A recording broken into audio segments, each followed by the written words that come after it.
¿cómo están ustedes? Bienvenidos a una nueva edición de Hola Salud Tucumán. Bienvenido a la gente de Tucumán, por supuesto, a la gente de Salta, Santiago del Estero, a la gente de Catamarca. Un gusto muy grande el poder volver a estar junto a ustedes en un fin de semana más. El encuentro, como siempre, junto a todos los profesionales que conforman el staff de nuestro programa. Esto es Hola Salud Tucumán. Comenzamos.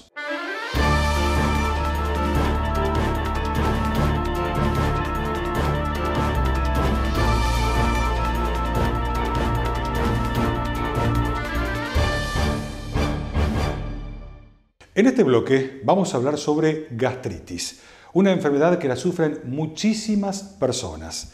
El tema es conocer verdaderamente qué es la gastritis, cómo identificarla a través de los síntomas, cómo hacer para no confundirla con una úlcera gástrica. El doctor Fernando Marosi es gastroenterólogo de la ciudad de Santa Fe, es un muy reconocido profesional que hoy nos explica qué es la gastritis, cuáles son los síntomas, cómo se realizan los estudios para poder detectarla a tiempo y cuál es el tratamiento adecuado.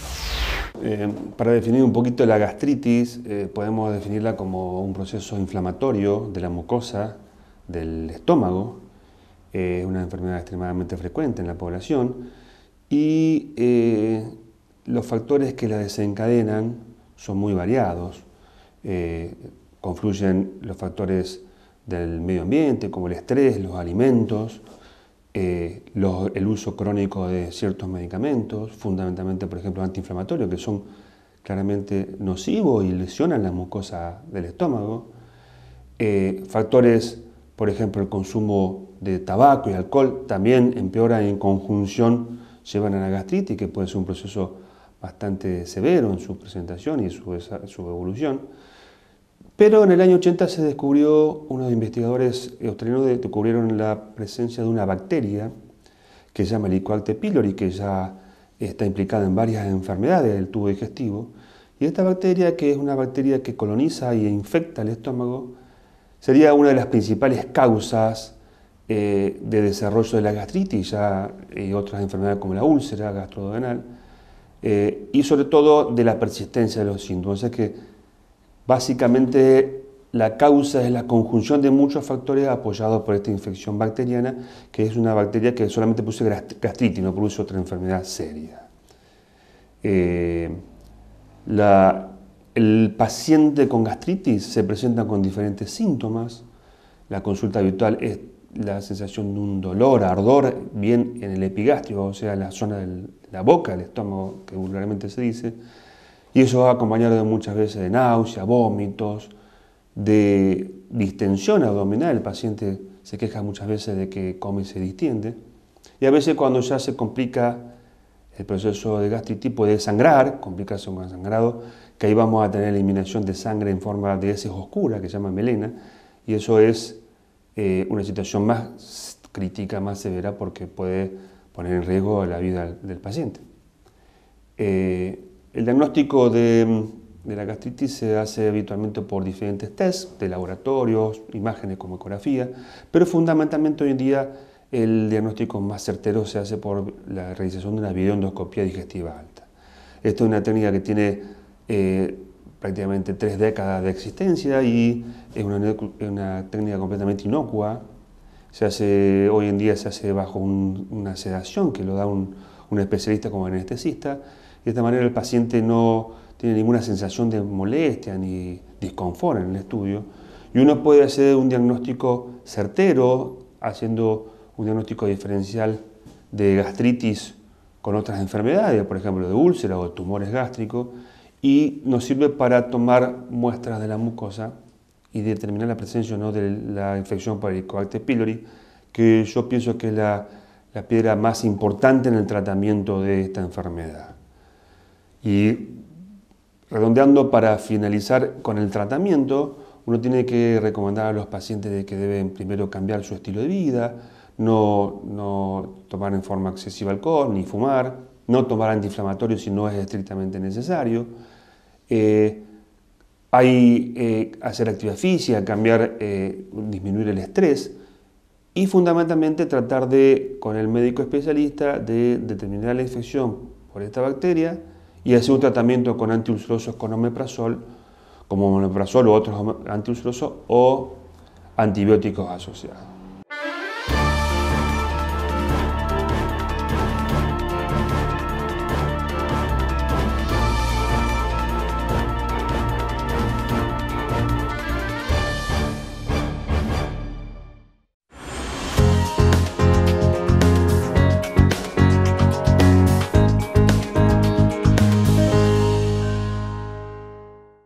En este bloque vamos a hablar sobre urología en la voz del doctor Ricardo Rasguido, urólogo de la ciudad de Tucumán. En el día de hoy vamos a hablar sobre una patología muy frecuente, especialmente en las mujeres, pero que también se ve en los hombres. Pero tiene que ver con las mujeres porque ya vamos a ver cómo los hábitos de higiene se asocian a esta enfermedad. Estamos hablando de infecciones urinarias. Hay infecciones urinarias bajas, hay infecciones urinarias altas y esto es importante que usted lo sepa y que sepa diferenciar entre una y otra. Pero lo más importante que usted tiene que saber tiene que ver con los síntomas.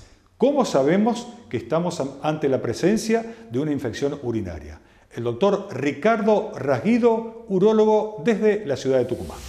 La llegada de microorganismos a la vía urinaria nos genera la famosa infección urinaria. Podemos dividirlas a las infecciones urinarias en infecciones urinarias altas, es decir, las infecciones que toman al riñón y a la vía excretora superior, y a las infecciones urinarias bajas que se toma a que son las infecciones producidas en la vejiga. La más frecuente es las infecciones urinarias bajas, o sea, y sobre todo en las mujeres, que es la cistitis. El mecanismo por el cual se produce la llegada de bacterias es, digamos, en la región del periné, es una zona donde siempre está llena de miles de esas bacterias que son propias del intestino de la mujer, que van a ascender por la uretra. Cuando la mujer va a orinar, arrastra esas bacterias y son eliminadas. Cuando por alguna razón hay mujeres que por ahí se contienen mucho y no van a orinar y le permite a esas bacterias multiplicarse, cuando por dentro de la mucosa de la vejiga hay una cierta capacidad de defensa, que ha perdido esa capacidad de defensa la mucosa de la vejiga, o cuando existen otros factores como de tipo orgánico, como ser la presencia de un cálculo, la presencia de un pólipo o alguna acumulación de orina porque hay alguna obstrucción, favorece a que estas bacterias se multipliquen y produzcan las infecciones urinarias. Entonces, la infección urinaria baja rara vez cursan con fiebre, pero aparecen con una sintomatología que a través de la uretra. O sea, el paciente va a orinar y siente un ardor al orinar. Las mujeres que tienen cistitis refieren que orinan y orinan con mucha frecuencia, que tienen mucho dolor cuando terminan de orinar y es posible que después de orinar que orinen con unas gotas de sangre, hasta con coágulos de sangre. Es muy fácil de hacer el diagnóstico de una cistitis, lo cual se refiere siempre en base a su sintomatología, y el diagnóstico de laboratorio lo hacemos en base a un análisis de orina, donde el análisis de orina me va a indicar que es una orina que es turbia, el análisis de orina me va a decir que presenta sangre, y ahí donde hacemos lo que se llama un urocultivo para poder determinar qué tipo de bacteria es la que está produciendo la infección, y a su vez nos va a dar a través de su antibiograma cuáles son los antibióticos que están óptimos para ser tratados en estos casos. Por lo general, el tratamiento que hacemos es un tratamiento relativamente corto, 3 a 5 días, y luego de hacer un tratamiento vamos a hacer un nuevo urocultivo, se descansa 3 días y se hace un nuevo urocultivo para poder saber si esa infección ha sido resuelta. También debemos hacer una ecografía para descartar que el motivo de la infección no haya sido alguna alteración estructural. Con la ecografía vamos a ver si existen cálculos, si se ve algún pólipo, tumor de vejiga o si hay una acumulación de orina. Cuando se produce una infección urinaria alta, son infecciones que son más severas. ¿Por qué? Porque en este caso, al producir una infección urinaria alta, se presenta con un síntoma muy importante que es fiebre, y una fiebre alta de 38, 39 grados, donde el paciente presenta mucho escalofrío, y por lo general se debe a que hay un cálculo a nivel del riñón, hay alguna obstrucción, o bien ha sido una infección urinaria baja, o sea, una cistitis que no ha sido tratada, y luego esa infección a través del uréter asciende y se localiza en el riñón. En ese caso, también tenemos que hacer, en algunos casos necesita algún tipo de internación para hacerle algún tipo de antibiótico, no ya vía oral, sino posiblemente por vía parenteral, o sea, a través de la vena. También debemos hacer una internación para tratar de bajar la fiebre, y ahí donde necesitamos hacer estudios para ver si ese riñón está dilatado. Muchas veces hay un cálculo que ha tapado la salida del riñón y ese riñón está dilatado, la orina está estancada y eso facilita a que se produzca ese proceso infeccioso. O bien hay una alteración congénita donde no le permite estar un riñón dilatado, que no permite el paso de la orina, y esa acumulación de orina se ha infectado y produce ese proceso de infección urinaria alta. Que si uno no resuelve ese proceso obstructivo, existe el riesgo de que se produce una uropionefrosis, una dilatación del riñón, que algunas veces, hasta si no es tratado correctamente, podemos llegar a perderlo al riñón, porque ese riñón se dilata tanto y más el proceso infeccioso lo altera ese riñón. Entonces, por eso es importante no solo el tratamiento para el agente infeccioso a través de antibióticos, sino estudiar al paciente a través de una ecografía, a través de una radiografía o una tomografía, para tratar de ver cuál es la causa que ha generado este proceso infeccioso y tratar de resolverlo, para evitar de que siga repitiendo estos procesos infecciosos.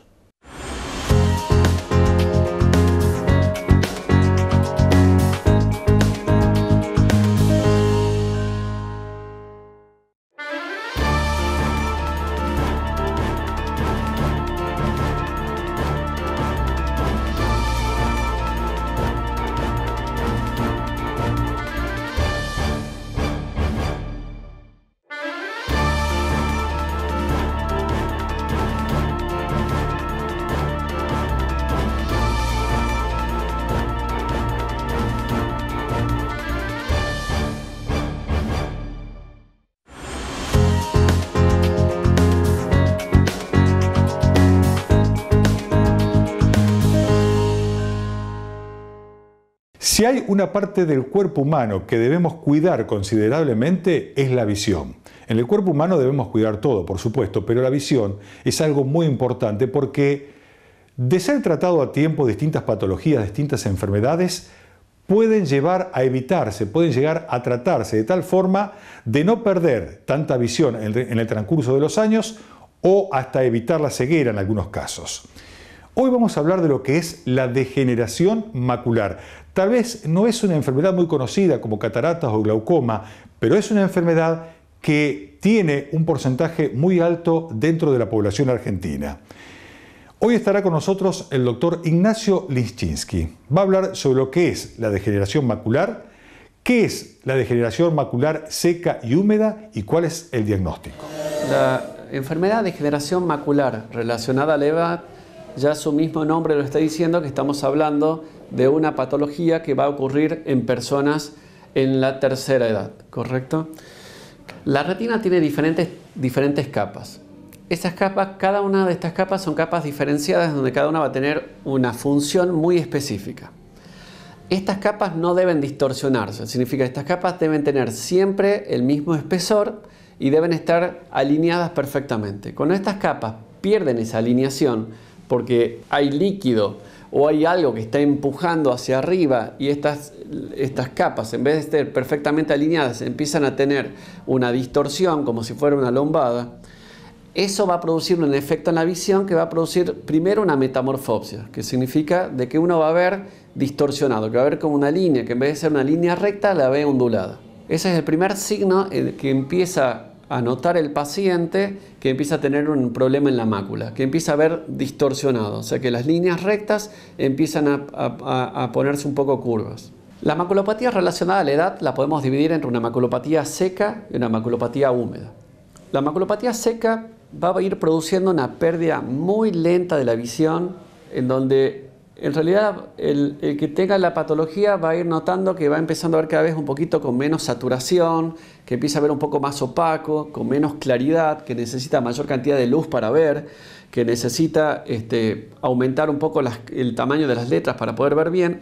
Eso significa que está empezando a tener una alteración en estas líneas de la retina que tienen que estar perfectamente diferenciadas y empieza a haber menor cantidad de diferenciación de lo que está viendo esa persona. En otras palabras, las células encargadas de ver están empezando algunas de esas a alterarse, a morir, y por lo tanto hay menos cantidad de tejido para que pueda hacer esa función visual.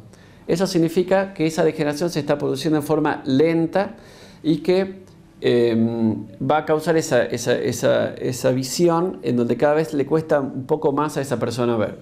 Según el estadio de la enfermedad, que uno puede evaluarlo con diferentes estudios complementarios como el OCT, por ejemplo, uno puede instaurar un tratamiento y tratar de ayudar a ese paciente a ver mejor y que el deterioro de la visión sea lo más lento posible. Si uno tiene una maculopatía llamada húmeda, esta es una maculopatía en donde todo ocurre en forma rápida, todo ocurre en forma muy pero muy rápida, porque el paciente comienza a ver algo en forma distorsionada. Cuando empieza a ver algo en forma distorsionado, diferente que la maculopatía seca, que en realidad empezaba a ver algo que cada vez le costaba más ver, esto empieza con algo de una visión distorsionada en forma abrupta. Significa que estas capas de la retina, en vez de estar adelgazándose y perdiendo espesor, como puede ser una maculopatía seca, en este caso aumentaron de espesor, pero porque hay líquido que está empezando a distorsionar estas capas. Ese líquido que entró en la retina es el que nosotros podemos evaluar qué cantidad de líquidos tenemos en la retina y en base a eso instaurar un tratamiento. Esta maculopatía húmeda, que ocurre todo rápidamente, muchas veces nos llegan pacientes al consultorio donde tienen una patología donde está muy avanzada en un ojo, que no se dieron cuenta porque recién se dieron cuenta cuando empezó en el segundo ojo a distorsionar las letras y las líneas. Por lo tanto, es muy importante hacer una maniobra tan sencilla como taparse un ojo y taparse el otro y ver si con los dos ojos uno está viendo con la misma calidad de visión, para no llegar tarde a la consulta, ya que al tener una visión binocular permanentemente, a veces no nos damos cuenta que un ojito está perdiendo en calidad de visión, ya que estamos viendo simultáneamente con los dos ojos todo el tiempo. La determinación de en qué momento el paciente llega al consultorio y si está en una etapa aguda de la enfermedad, uno puede hacer mucho por ese paciente y muchas veces lograr muy buenos resultados. Es importante hacer el tratamiento lo más rápido posible para que podamos de esa forma mejorarle la evolución y la posibilidad de tratarlo adecuadamente al paciente y que la enfermedad no siga dañando a la retina.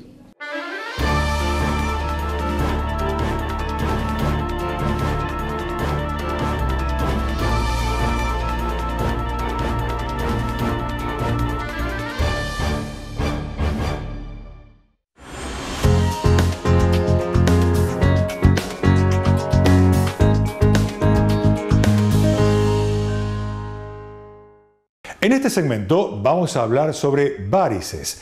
La especialidad de la medicina que atiende los problemas de varices se llama flebología. Hoy contamos en nuestro programa con la presencia de un profesional muy destacado, muy distinguido, y que es el doctor Santiago Muñoz. Trabaja en la ciudad de Tucumán. Y hoy vamos a ver un tema verdaderamente muy interesante en el mundo de las varices, los tratamientos. De acuerdo al tipo de varices que usted tenga, los tratamientos son diversos. Puede ser con medicamentos, puede ser a través de la escleroterapia, puede ser la safenectomía, que es la operación de varices tradicionalmente conocida de hace muchos años. Hoy vamos a hablar con el doctor Santiago Muñoz justamente quiénes son las personas que pueden tratarse con medicamentos y quiénes son las personas que pueden tratarse a través de la escleroterapia.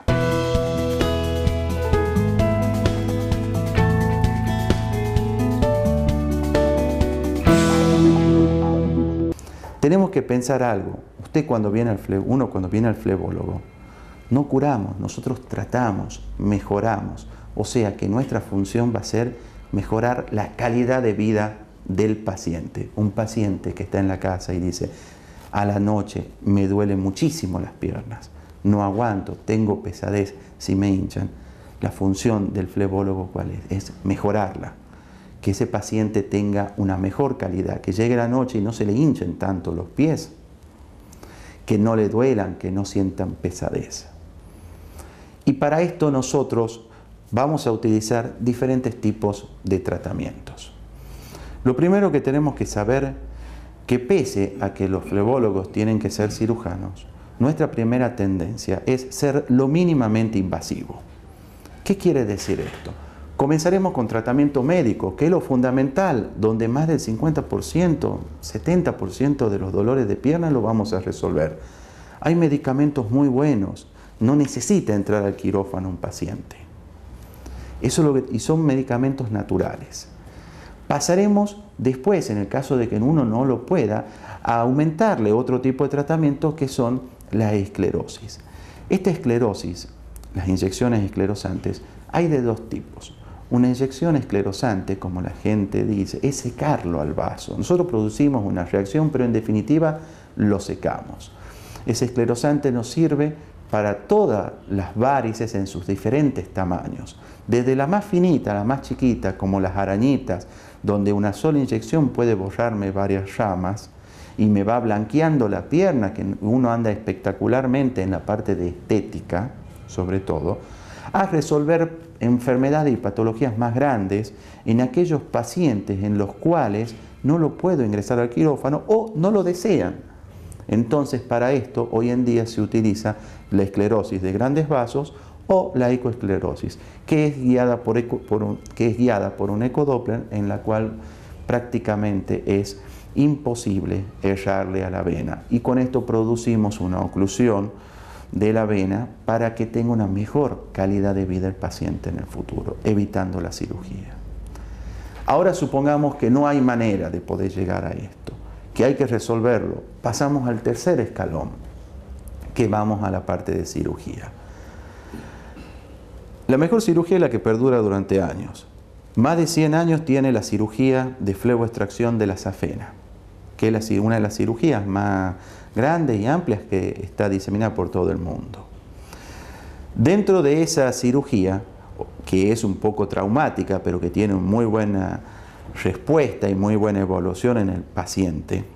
¿Y por qué nosotros vamos a hablar de este tipo? Porque el ecodoppler a nosotros en la parte quirúrgica nos va a dar un mapeo de la pierna. Nos va a decir si las varices son superficiales, donde el tratamiento es una microcirugía ambulatoria, con un puntito yo te saco la varice y te vas a las 2 o 3 horas a tu casa, procedimiento que debe ser hecho con todas las medidas asépticas y de limpieza y que tiene que ser realizado en un quirófano para poder tener toda la cobertura. Inclusive el paciente no le tiene que doler, porque no es tan solo con anestesia local en el caso de que uno decida hacer una microcirugía. Para hablar de cirugía tenemos que tener en cuenta que ya tenemos un paciente diagnosticado que tiene que ir a quirófano. Todos los procedimientos quirúrgicos tienen que ser realizados en quirófano, tienen que ser monitorizados, tiene que haber un cardiólogo, tenemos que tener todas las medidas asépticas sobre este paciente que nosotros vamos a tener, minimizar al mínimo las posibles infecciones. Hay diferentes tipos de varices. Cuando la varice es superficial y en el ecodoppler a mí no me sale que está enfermo adentro, o sea que no hay varices, las famosas varices internas, insuficiencia, la safena, nosotros haremos una microcirugía con un puntito y mediante unos diversos elementos, unas pincitas, se retira la varice, se la saca y el paciente se le realiza posteriormente un vendaje compresivo, una venda elástica y se va a la casa en 2 horas. Ese es un tipo de cirugía ambulatoria excelente, anda muy bien, sin necesidad de pérdida de días de trabajo. Ese es un tipo. Ahora, si la microcirugía es más grande, ya son de las 2 piernas, las varices son mayores, tiene que entender el paciente que debe ser realizado con una anestesia un poco mayor. Hay de diferentes tipos, puede ser a nivel de la cintura o una neuroanestesia, o una anestesia que como que lo durmiera el paciente, no siente nada, le sumamos lo local y tiene una recuperación para volverse a su casa a las 4 horas de la cirugía tranquilamente. Ahora, ¿qué pasa cuando estas venas, no tan solo las de afuera, sino las de adentro, están lesionadas? Tiene una insuficiencia, tiene una alteración, es quirúrgico en forma completa. Para esto tenemos que entender en claro algo. Si yo tengo una pared con humedad porque el caño de adentro está roto, yo no puedo ir a pintarla a la pared o para hacer una micro si no resuelvo el caño. Entonces, es fundamental operarla a la safena en el caso de que estuviese enferma, porque si no la cirugía me dura poco tiempo, el problema no va a estar resuelto. En menos de 6 meses el paciente me va a volver con las varices. Entonces hay que operarla. Esta es una cirugía un poco más amplia, más grande, donde nosotros haremos una fleboextracción, una cirugía que está hace 100 años. Y la cirugía que se mantiene hace 100 años significa que es excelente, ha ido variando. Podemos tener otras técnicas, pero prácticamente el concepto de hace 100 años es el mismo que se mantiene ahora. Un caño roto en la pared hay que solucionarlo para que no haya humedad.